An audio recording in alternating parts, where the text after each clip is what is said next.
Posisinya dia itu nganter makanan ke arah kanan. Posisinya dia. Nih lift, set, dia keluar lift ke arah kanan. Pas dia keluar lift mau ke arah kanan, set aja. Dia itu sekilas ngeliat ada cewek. Dikira tuh tamu. Dikira tuh tamu. Set aja. Tapi cewek tuh di depan pintu, paling pojok. Pojok lorong. Di situ tuh ada figura dekat lukisan. Oke. Jadi diri di dekat lukisan.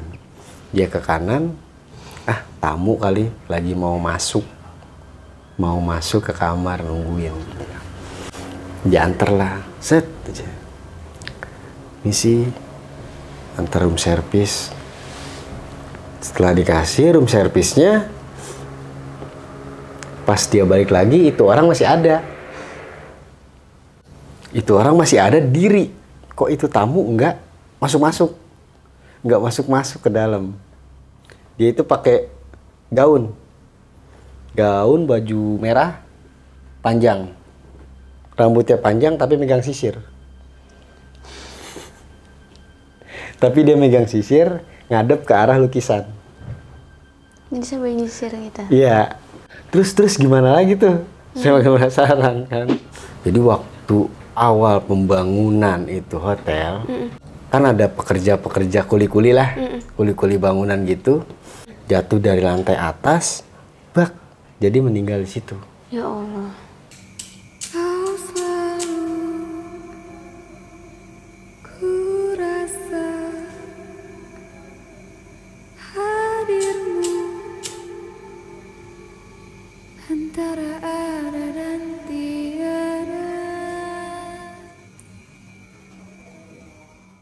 Halo masyarakat adat, gimana nih kabar kamu? Semoga dalam keadaan sehat, baik, dan berbahagia. Nah, seperti biasa di adat, antara ada dan tiada, aku ngajak narasumber buat bercerita langsung pengalaman horor nyata mereka.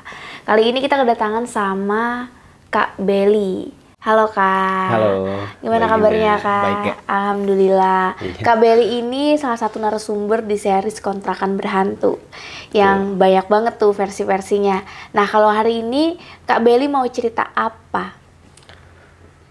Hari ini saya cerita mungkin salah satu pengalaman saya waktu kerja ya. Kerja di salah satu hotel di Jakarta. Mungkin ya dibilang ada sesuatu sih ada ya. Yeah. Maksudnya di luar nalar manusia lah. Okay. Biasanya soalnya kalau tempat-tempat, jangan kan hotel ya, rumah aja biasanya kan ada tuh. Iya benar-benar. Ini gedung yang lebih tinggi, ya pasti ada lah. Oke. Ya bisa dibilang hotelnya berhantu lah ya. Ada. Menarik banget sih. Oke, sebelum itu masuk ke cerita Bang Belly, kita mau ngasih tahu nih Kak Belly sama teman-temannya. Jadi Belly CS itu bikin channel YouTube namanya Kumis Kamil. Kalian bisa langsung aja ke channelnya karena di sana mereka juga banyak bikin konten terkait dengan cerita pengalaman horor nyata mereka. Oke, kita masuk ke cerita Kak Belly. Gimana ceritanya?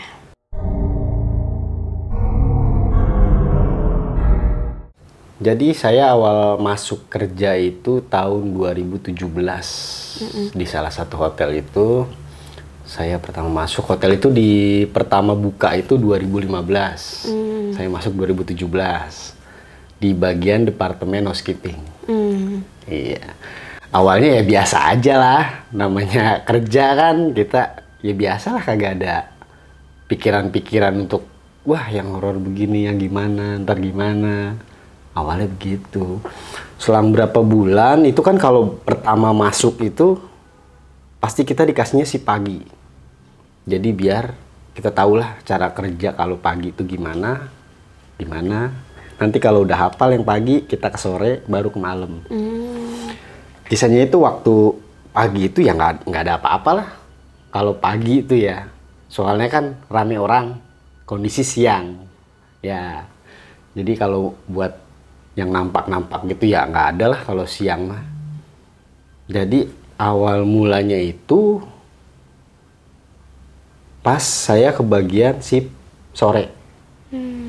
Jadi masuk shift sore itu kita masuk jam 3. Pulang itu sampai jam 11 malam.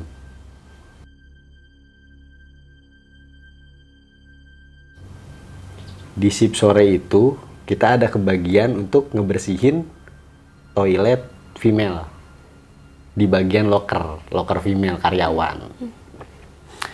Jadi kita itu masuk bertiga. Dari satu shift itu, shift sore itu 3 tim lah, 3 orang. Iya. Dibagi-bagi tugas lah nih. Dia bagian untuk ngebersihin area atas, gedung atas. Yang kedua untuk yang di lobi. Nah yang ketiga ini saya kan masih baru. Iya. Jadi buat bagian basement. Ya di basement itu ada locker wanita lah. Disitulah saya masuk. Biasalah kalau prosedur kita sebagai housekeeping kan ngetuk pintu lah untuk yang female. Soalnya kan saya kan cowok nih, nggak bisa dong langsung masuk. Seret. Takutnya ada karyawan yang sedang ganti baju apalah. Saya ketok lah tuh. Tek. Housekeeping 3 kali. Tek. Housekeeping nggak ada jawaban, berarti kosong. Nggak ada siapa-siapa. Masuk saya nih, set. Di toilet female kan biasanya sampah-sampahnya itu, tahulah wanita kayak pembalut. Iya. Ya maksudnya yang kotor-kotor lah, mengundang lah gitu. Di situ biasa saya bersihin, nggak ada orang kan. Jadi pas saya mau balik lagi nih udah selesai, tiba-tiba di toilet itu ada yang ngetuk ke pintu. Tuk. Kaget dong saya. Bukan kaget, mikirnya ke horor dulu nih. Takutnya ada orang. Soalnya kalau ada orang di dalam, saya yang kena masalah. Iya, kan soalnya udah tahu ada wanita di dalam, kok saya masuk gitu. Wah. Saya panggil lagi, housekeeping. Ada orang? Nggak ada jawaban juga tuh. Perasaan tadi ada yang ngetok deh. Penasaran nih saya. Masuklah ke kamar mandi. Dibuka pintu satu-satu. Itu ada dua kamar mandi. Satu. Kok nggak ada orang ya? Tadi yang ngetok siapa nih? Biarin deh. Pergi lagi nih. Sebelum mau keluar pintu locker, itu diketuk lagi. Tuk. Jadi ada yang ngetuk pintu toilet lagi tuh. Tuk. Kok ada yang ngetuk lagi? Tadi udah dicek loh. Nggak ada orang. Dan pada saat itu, langsung saya inisiatif lah. Wah ini mah bukan orang kali. Numpang ya. Saya di sini kagak niat jahat. Saya cuma bersihin doang. Niatnya baik. Numpang. Udah ya, saya permisi. Keluar lah saya. Saya tutup pintunya. Udah. Baru nggak digangguin. Pas saya mau keluar. Iya. Dua kali diganggu ya. Ya. Jadi maksud dia tuh saya masuk harus ngasih salam, keluar juga ngasih salam. Wow. Gitu loh. Itu waktu saya shift sore tuh. Itu baru pertama kali. Wah, berarti di sini ada ya. Terus saya di bagian locker. Di bagian locker nih.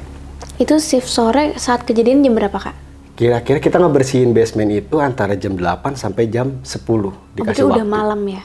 Ya belum malam-malam banget sih. Tapi udah malam. Ya udah malam ya kan? Tapi belum tengah malam kan biasanya kalau penampakan gitu kan wah tengah malam. Itu sekitar jam 8 sampai jam 10 lah kondisinya. Oke, terus ada kejadian apa lagi? Iya, itu kejadian waktu saya shift sore tuh. Itu shift sore. Setelah itu dikasihlah saya shift malam.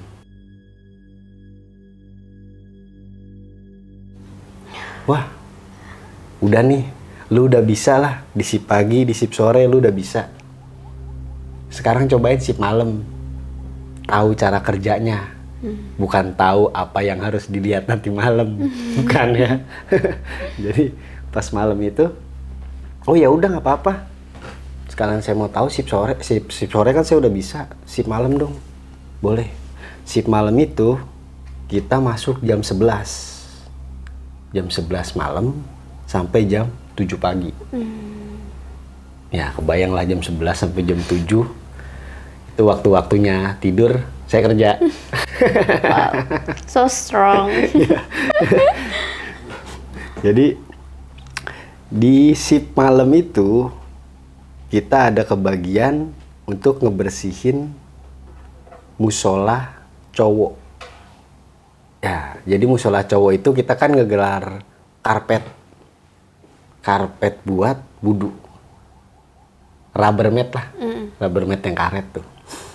Itu setiap malam kita gulung, kita bersihin, airnya kita buang. Jadi biar nggak ngembang di tempat wudu itu. Jadi di situ ada 26 lantai ya, saya kasih tahu dulu. Wow.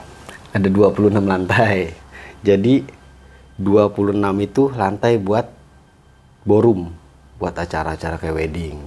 Lantai 23 sama 25 itu lantai meeting. Posisinya itu di lantai 23 itu musola buat cowok, 25 musola buat cewek. Nah, jadi pas malam itu kita kebagian buat ngebersihin musola. Dari lantai 25 saya berdua tuh. Jadi shift malam itu 2 orang. Kalau shift sore 3 orang, shift malam 2 orang. Ya. Shift malam 2 orang. Saya berdua lah ngebersihin sama teman saya. Orangnya itu teman saya nih, orangnya itu hitam, serem mukanya lah. Mukanya serem teman saya itu. Kita ngebersihin pertama di lantai 25 nih. Seret. Ayo. Saya sebut aja Cemong lah ya namanya. Ayo Mong. Kita bersihin. Ayo Bang. Kita bersihin. Jadi posisinya ini kita kalau mau ke lantai 25 ini lift. Pas kita keluar lift itu musola ada di sebelah kanan. Ya, jadi pas keluar langsung ke kanan. Ke lantai 25 nih, berdua Mas Cemong. Tes, set, ke musola female. Bersihin, udah beres, ke lantai 23. Mong, gua ke bawah dulu ya. Ngapain Bang? Ngerokok dulu ah. Capek kerja mulu. Gue masih istirahat dulu. Tuh tinggal lantai 23 doang. Bisa kali lu sendiri. Ya udah. Lu ngerokok aja di bawah. Ntar gue tunggu di bawah ya. Ya. Turunlah saya dari lift. Ceret ya. Ke lantai basement. Baru bakar rokok. Tes. Ya. Belum nyampe panjang lah, 3 isepan. Nah itu anak turun. Terus nyamperin saya. Mukanya putih, pucet. Bang, temenin gua ngapa? Temenin ngapain? Udah beres itu lantai 23? Belum. Buset, lu cuma ngegulung karpet doang, masa kagak bisa sih? Udah ditemenin. Bukan masalah gitu Bang. Bisa gue ngegulung ya bisa. Cuma apa? Nanya ke saya. Gue ceritain jangan ya?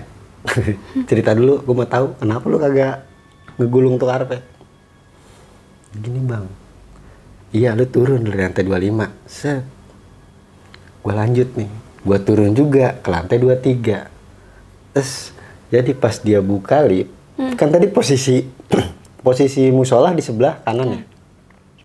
Dia buka lift, terus itu dari ujung sini anak kecil lari masuk ke emergency exit. Kalau hotel kan pasti lorong gitu ya. Iya. Nah, ruang meeting. Lorong, dia lari sambil ketawa. Dia ngasih tahu ketawanya nih sama saya ya. Kayak gimana? Mungkin rada-rada mirip lah sama si Cemong. Jadi dia lari. Aduh. Saya merinding bener deh. Serem banget. Jadi dia kecil, kata si Cemong tuh kecil. Bang, gue ngeliat bocah kecil pas buka lift. Terus dia lari tapi nggak nengok ke dia. Jadi lari aja depan dia, masuk ke emergency exit. Hihihi.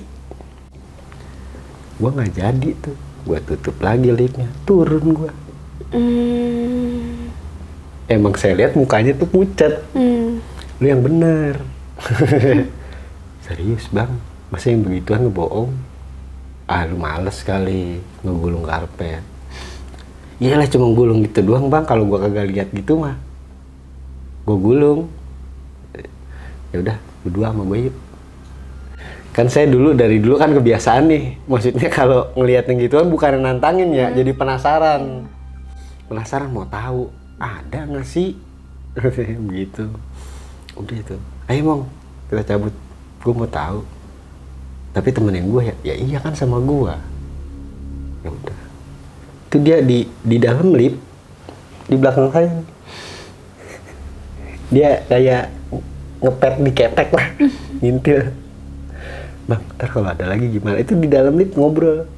Ntar kalau ada lagi gimana? Ya kan lu berdua sama gua, itu anak kecil. Masa lu takut? Iya ya. Ya udah, jalan, buka lift. Terus nggak ada penampakan apa-apa tuh. Ya udah Mau, mana anak kecilnya? Nggak ada bang ya. Tadi malah lari ke sono, ke emergency exit. Jadi pintu darurat tangga. Oke. Posisinya kan emang dia lampunya kan kalau udah nggak ada yang meeting nggak dipademin semua sih. Jadi semi lah, ada lampu-lampu yang kecil nyala tapi nggak terang. Jadi agak remang-remang. Di situ saya nyalain tuh semua lampu. Tek tek tek tek tek tek tek tek. Terang. Dia lari kemana? Emergency exit bang. Lu mau nemenin gua nggak? Gua gulung karpet aja dah. Ya udah, gua kasih itu ya. Tapi lu berani bang? Enggak, gua nggak berani. Cuma gua penasaran aja. Ya udah, jalan aja. Keluar emergency exit. Ketika saya buka ke emergency exit, set itu tangga kan lantai 23 sampai ke bawah kan lumayan ya, tangganya banyak. Set, nggak ada apa-apa, saya turun ke lantai 22-nya. Penasaran, saking penasarannya tuh. Di lantai emergency exit itu emang lampunya kan agak remang-remang juga ya. Set, jadi itu anak itu duduk. Duduk di belakang pintu emergency exit di lantai 22 ya. Bukan di lantai 23. Jadi dia awalnya di lantai 23. Turun ke emergency exit. Itu anaknya itu nggak pakai baju. Telanjang. Tapi kayak pakai pampers, ngerti nggak? Oh iya. Kayak anak kecil pakai pampers. Bukan nggak pakai celana, dia pakai pampers.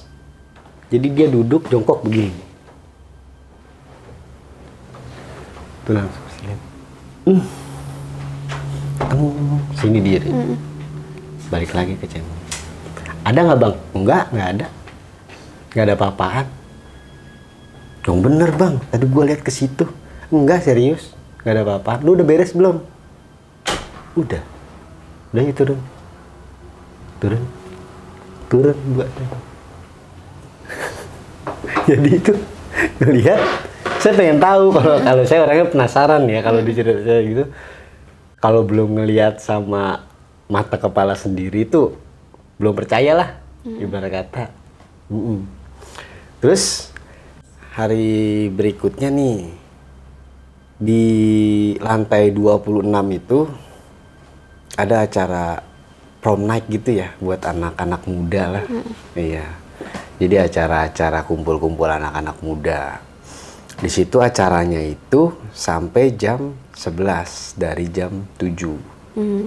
Jam 7 malam sampai jam 11 malam. Jadi yang kebagian buat ngebersihin area itu selesai acara prom night, saya. Wow. Saya bareng sama satu orang lagi. Jadi kan shift malam itu 2 orang.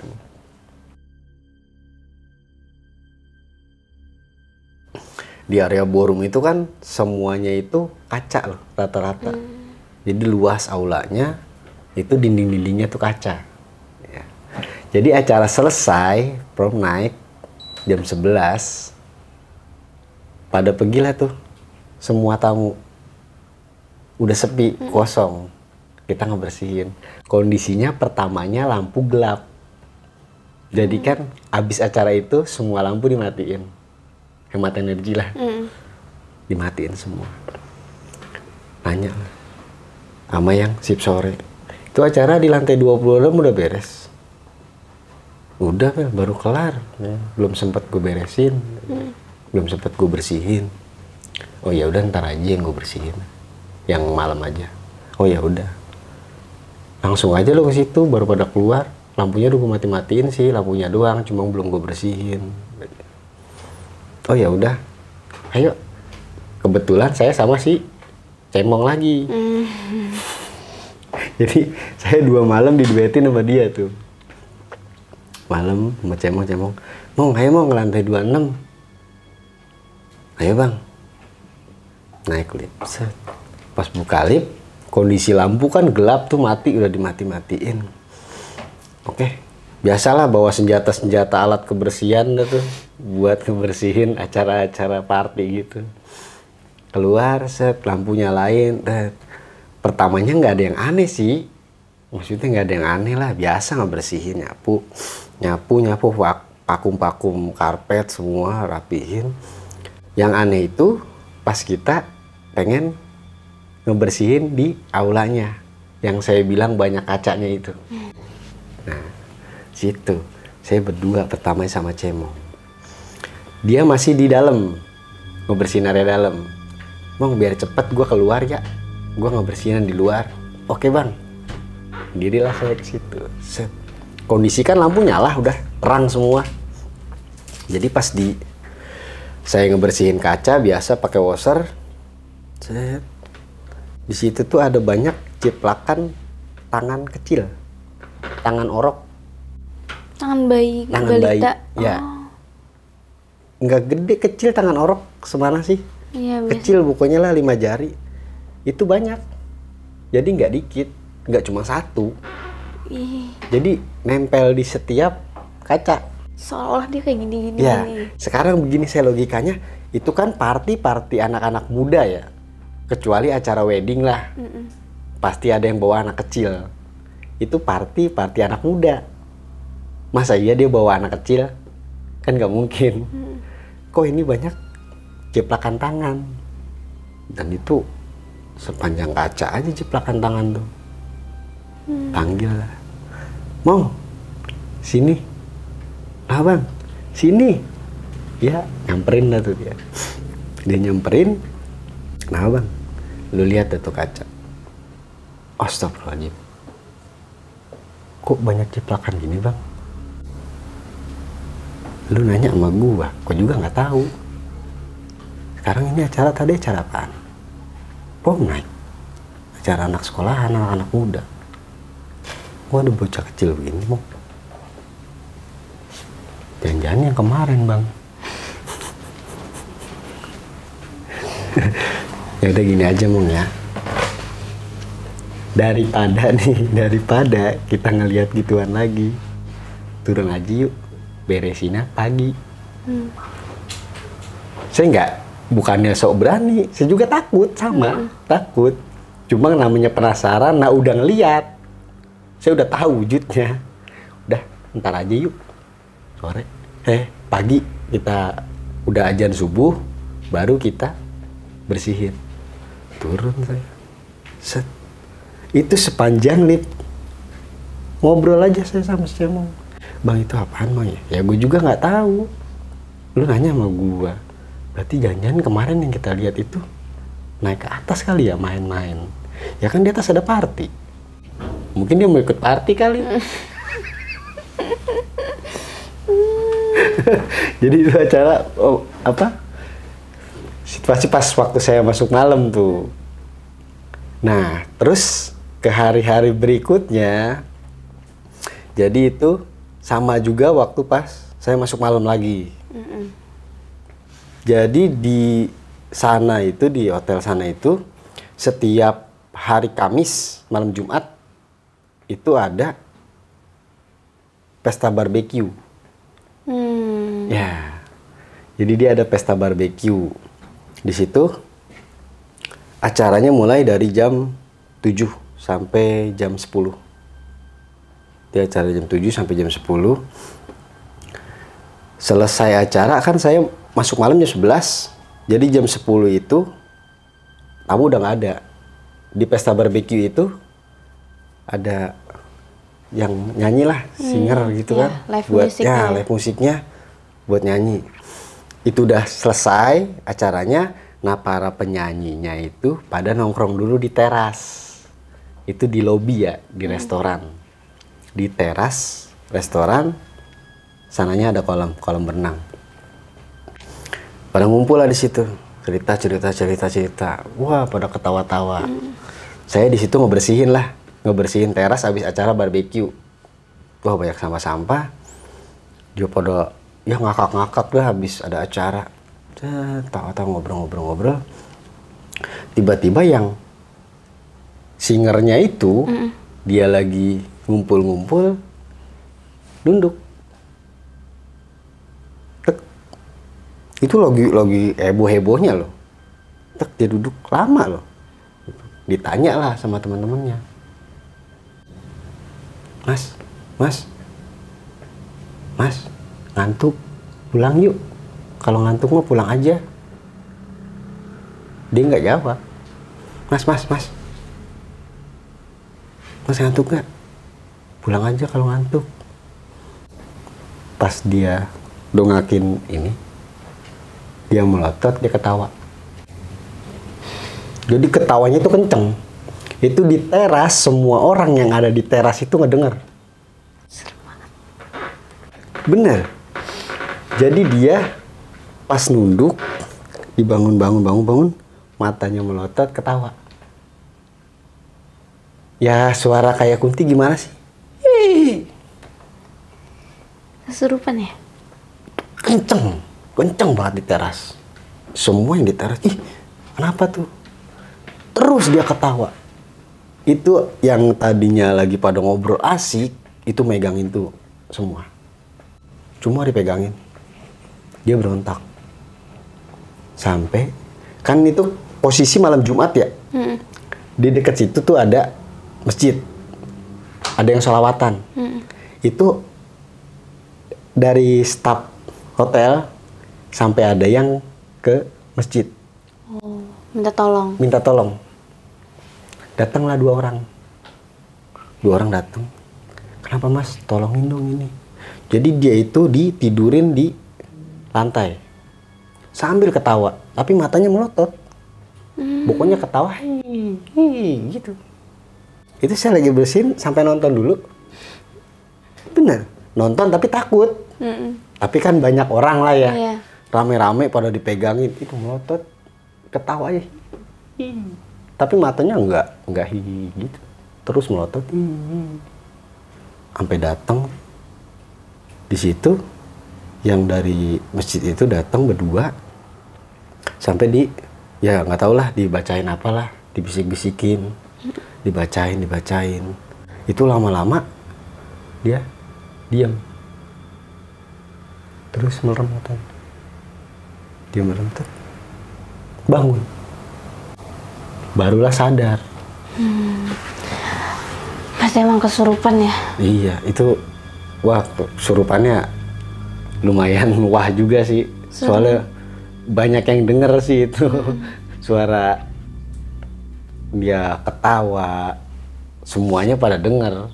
Jadi semua pada megangin semua. Kan lumayan gede badannya ya. Orang singer itu lumayan gede badannya.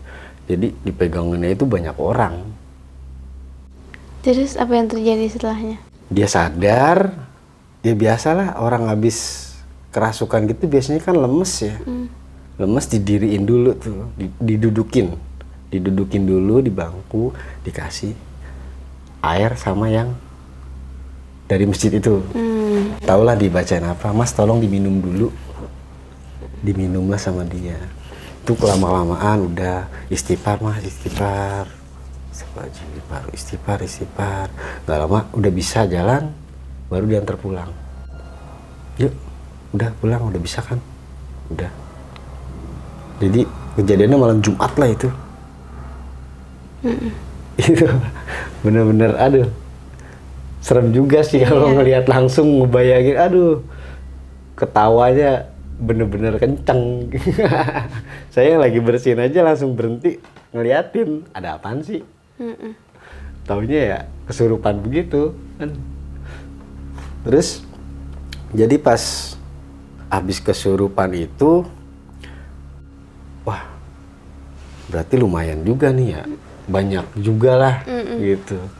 Dari atas, bawah, sampai ke lobi pun ada lah. Basement juga Penghuni-penghuninya semua sampai ke basement setiap lantai itu.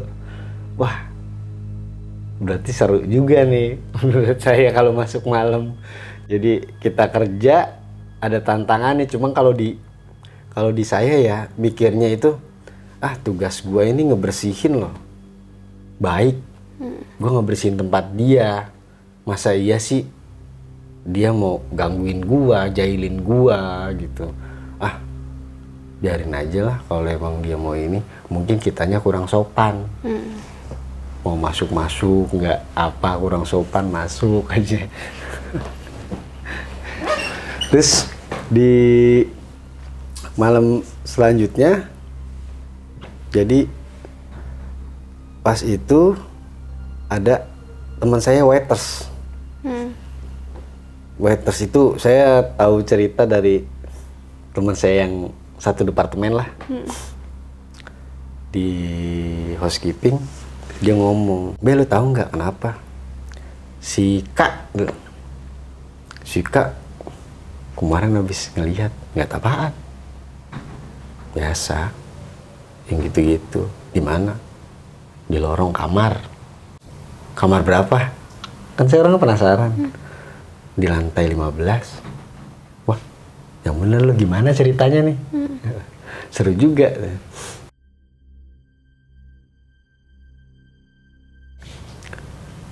Jadi dia itu nganter makanan waiters, set aja.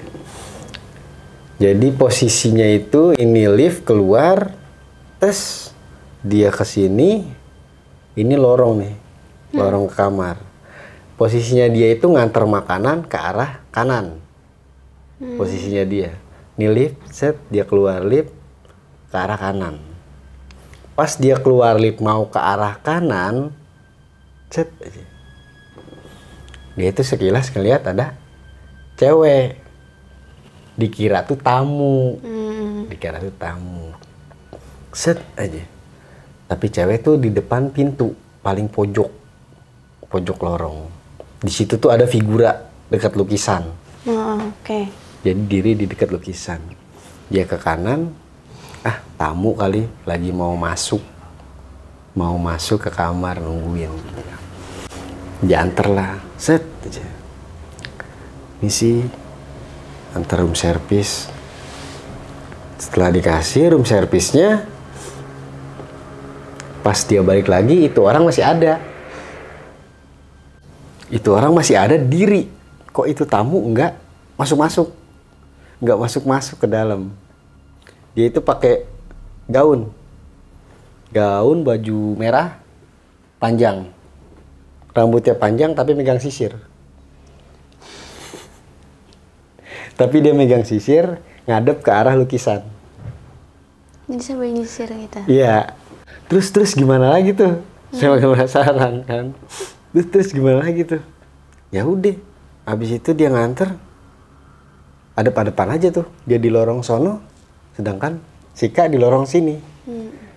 Kalau dia mau turun, dia harus maju mau nggak mau.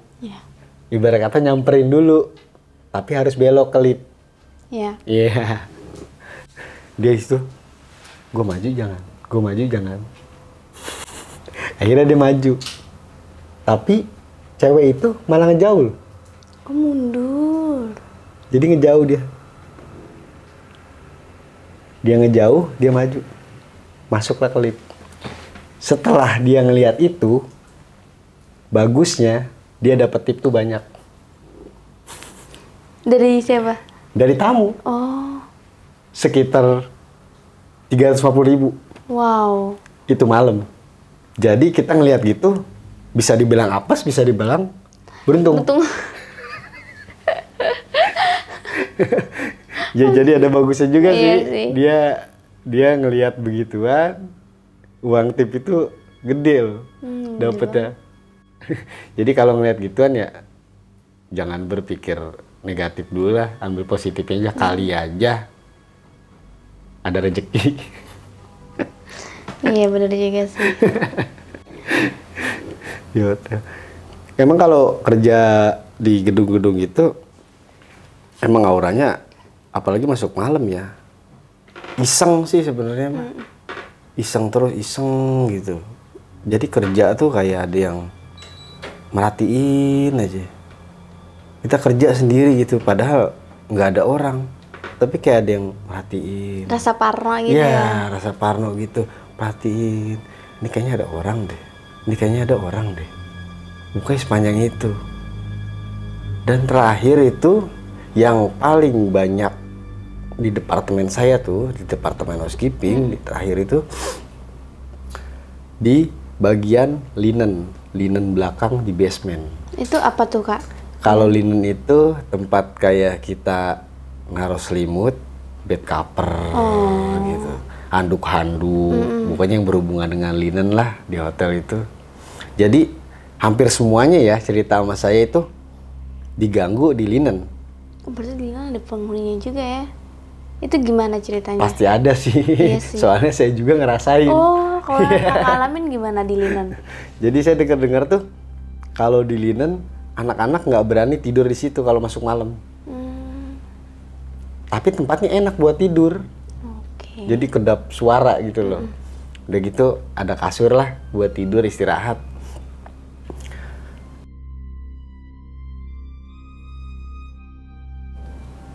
Jadi pas saya masuk malam, saya ajakin anak-anak itu, lu aja lah tidur situ.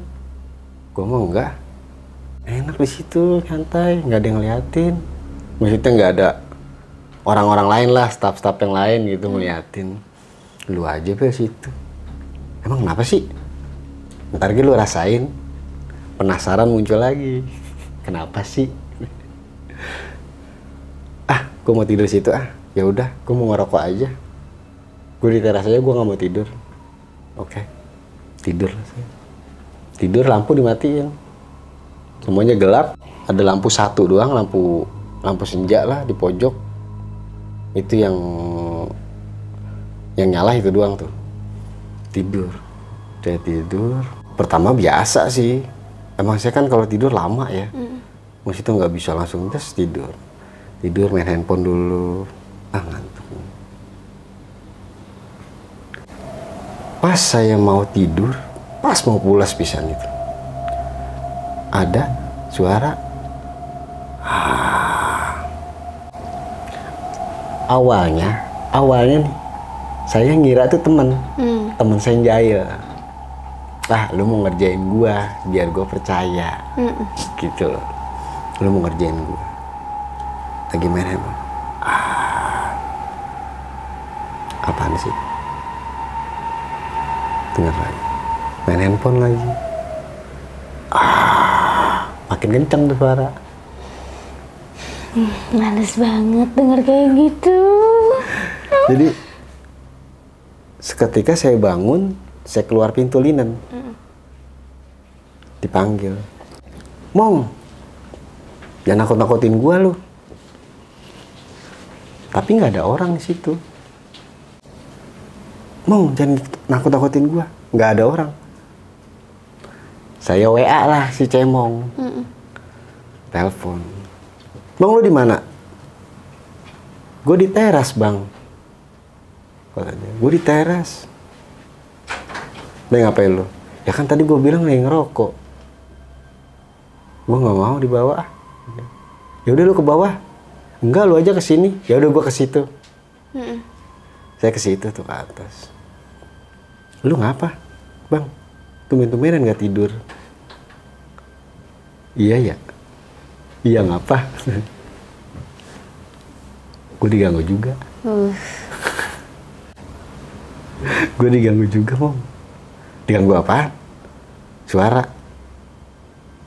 sama kayak gue, kata dia gitu. Gue juga digituin bang, makanya gue nggak mau tidur di situ. Gue nggak mau istirahat di situ, gue mendingan begadang lah. Mendingan begadang, gue nyeduh kopi ngerokok di sini sampai pagi daripada gue tidur di situ. Lu kan udah gue bilangin, tapi lu nggak percaya. Ya sekarang gue percaya. Lumayan banyak juga ya ternyata gangguan-gangguan di hotel itu.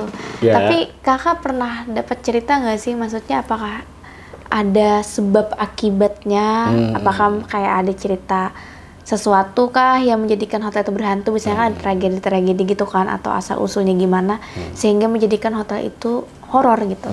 Pernah dengar nggak kak? Ada. Apa tuh?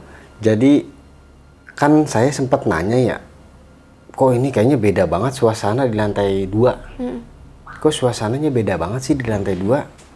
Kata saya gitu. Emang lu nggak tahu Bel ceritanya? Jadi kan saya baru nih, saya nanya sama yang lebih lama kerja di situ. Saya nanya, ini awalnya gimana sih? Jadi waktu awal pembangunan itu hotel, set aja. Kan ada pekerja-pekerja kuli-kuli lah, kuli-kuli bangunan gitu. Jadi dia pas ngerjain itu, ada yang jatuh. Meninggal. Jatuh dari, pokoknya lantai atas gitu. Jatuh dari lantai atas, bak. Jadi meninggal di situ. Ya Allah. Jadi dia meninggal seketika di situ. Nah, kan namanya orang jatuh dia berdarah ya pasti ya. Berdarah-darah lah. Badannya itu berdarah, dimandiinnya itu di restroom lantai 2. Oh. Jadi buat ngebersihin darahnya di lantai 2. di lantai 2. Itu posisinya pas udah meninggal dia. Pas sudah meninggal, jadi jatuh itu langsung meninggal di tempat. Tapi lu dibersihin sama rekan-rekannya gitu ya? Ya, dibersihin sama rekan-rekannya di lantai 2. Jadi dimandiin lah. Ibarat kata kan banyak darah tuh. Jadi biar bersih dulu lah. Baru dibawa ke rumah sakit? Baru bawa di rumah sakit, manggil ambulan. Yang saya dengar ceritanya sih awalnya seperti itu. Gitu. Jadi ada tragedi ya? Iya, ada kecelakaan lah. Ada kecelakaan kerja di sana. Oke. Cuma kalau yang buat masalah yang lain-lain mah, ya namanya juga gedung tinggi lah. Sekarang rumah aja pasti ada penghuninya, apalagi gedung yang bertingkat-tingkat gitu kan. Pasti setiap tempat tuh pasti ada sih. Cuma saya penasaran aja sih. Selain itu ada lagi nggak ceritanya kak? Ya sebenarnya sih segitu aja sih. Oh iya, oke. Ya begitu sih, jangan kan di gedung yang 26 lantai ya, benar di rumah lantai aja atau di kosan aja bisa ada penghuninya kan, makanya di cerita-cerita kosan berhantu gitu. Betul. Tapi ya begitulah, itu pengalaman dari Kak Belly yang tadinya cuma dengar dari teman-teman kerja, ternyata bisa merasakan sendiri. Ternyata di hotel itu emang ada sesuatunya. Oke, teman-teman, menurut kamu dari rangkaian cerita yang Kak Belly ceritakan, yang mana nih yang paling menyeramkan? Tulis di kolom komentar. Kak Belly, terima kasih buat ceritanya. Sama-sama Gina. Teman-teman, semoga menghibur di sini. Aku sama Kak Belly pamit undur diri. Bye. Hai guys, thank you udah nonton video ini sampai habis. Jangan lupa untuk di-subscribe, nyalakan loncengnya, like, comment, dan share. Bantu aku untuk membangun channel ini sebagai channel nomor 1 penjelasan mengenai mitologi, horor, dan misteri.